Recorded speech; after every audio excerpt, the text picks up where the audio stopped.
Right, let's turn our attention to something that was in the news this week. The pop star Justin Bieber announced he's got Lyme's disease, which is an infection caused by ticks. The star said he was aware of social media speculation that he had a drug problem after he was pictured looking unwell with blotches on his skin. Well, cases of the disease are on the increase, and Bristol University, as we've talked about before, is currently heading up the largest study of ticks on dogs ever undertaken in the UK. Julia Knight is from Lyme Disease UK, and Julia has Lyme disease after being bitten in 1999. Julia, morning to you. Good morning. Do you still suffer from the symptoms of it now, from even when the bite was so long ago? Yes, I do, because it was the illness was missed at the time and was originally diagnosed with ME because nobody could work out what was wrong, which is a very typical picture of people with Lyme disease in this country. It often goes miss. It often gets missed and misdiagnosed. And it took me about 16 years to get to the bottom of it. Oh, and it must have been so frustrating for you. Yeah, it was really frustrating because I had a really good career in the NHS. I was just about to do my master's degree in healthcare management, which is a bit ironic, isn't it? And I went from that level of working to being able to do nothing really for myself for a period of time because the bacteria wasn't treated and it invaded my nervous system. Oh, I mean, so completely life-changing for you. Completely life-changing. Do you think that the issue is, and the knowledge of it is becoming, more embedded in doctors' knowledge and in the public's minds? I'd love to say yes, but the reality is no. So many people are unaware that ticks do carry this bacteria. I have to point out that not all ticks carry it, but obviously they don't carry a label saying I'm infected or not. And also a tick can bite you and you can be completely unaware of it because they're as small as a poppy seed, and they latch onto you. They sit on a blade of grass waiting for a meal to go by. That doesn't have to be a human. And then they latch onto you. When they embed into your skin, they inject a sort of local anaesthetic type substance. So you rarely feel them bite you. They're so tiny. But as they feed, they grow. They can get to about the size of a baked bean.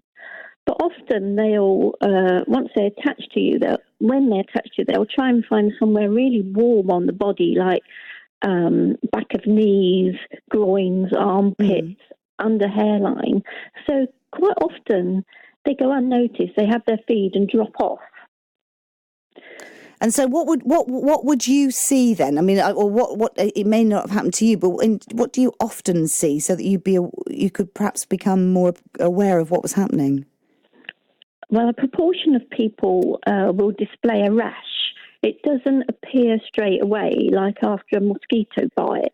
It can take at least 3 days or even a few weeks. And a rash can appear. And characteristic of it is that it grows steadily outwards. It often doesn't itch or isn't painful, but it grows steadily outwards. And it can resemble a bullseye or a target sort of effect, but it can be a plain rash spreading outwards. And that is the sign for Lyme disease, and is diagnostic for Lyme and should be treated straight away without any blood test. But sadly, not everybody gets the rash, so they don't know. That telltale. They don't know. How quickly, or how long have you got to get sort of antibiotics in you so that, if you notice it a week later, 10 days later, is that still time to try and nip it in the bud, as it were? Oh, absolutely, yeah. The trouble is there's so many factors around Lyme disease. As we said, not everybody gets a rash. If you don't get the rash, you tend to get a flu-like illness that can make you feel very unwell. But if you don't know you've been bitten, you don't put the two together. So the flu-like symptoms are like fever, achy muscles. But most people complain of a very stiff, uncomfortable neck, sore joints. So if you haven't had if you didn't notice a bite and you didn't get the rash, and then you display these symptoms, to be fair to the doctors, that's not always possible. Would you immediately think Lyme disease? Maybe not.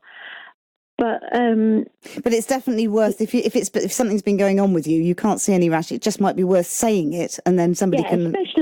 Especially if you've been something like camping, walking in woodlands. But be aware that ticks are endemic throughout the UK now, and they've even been found in urban parks and gardens. So you don't actually have to have been, hill walking or something. But the thing is, if you suspect that you might have Lyme disease, then the most important thing is to get treatment quickly, because if diagnosed and treated quickly,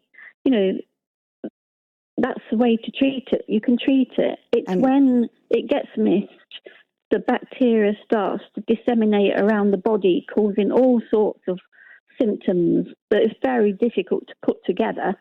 Well, listen, we'll have to leave it there. But thank you so much indeed for talking to us and telling us about the symptoms and reminding. And I really wish you well, and I wish for you it had been a different outcome. But out of it, Julia has is part now of a UK charity, Lyme Disease UK, that spreads awareness and advice. But it's definitely, particularly if you're often out, in the countryside. But as Julia was saying, it can be anywhere now. Do think of it, mention it, and you could prevent what can turn into a lifetime of feeling awful. 8:30 is the time. Let's catch up with the news and sport.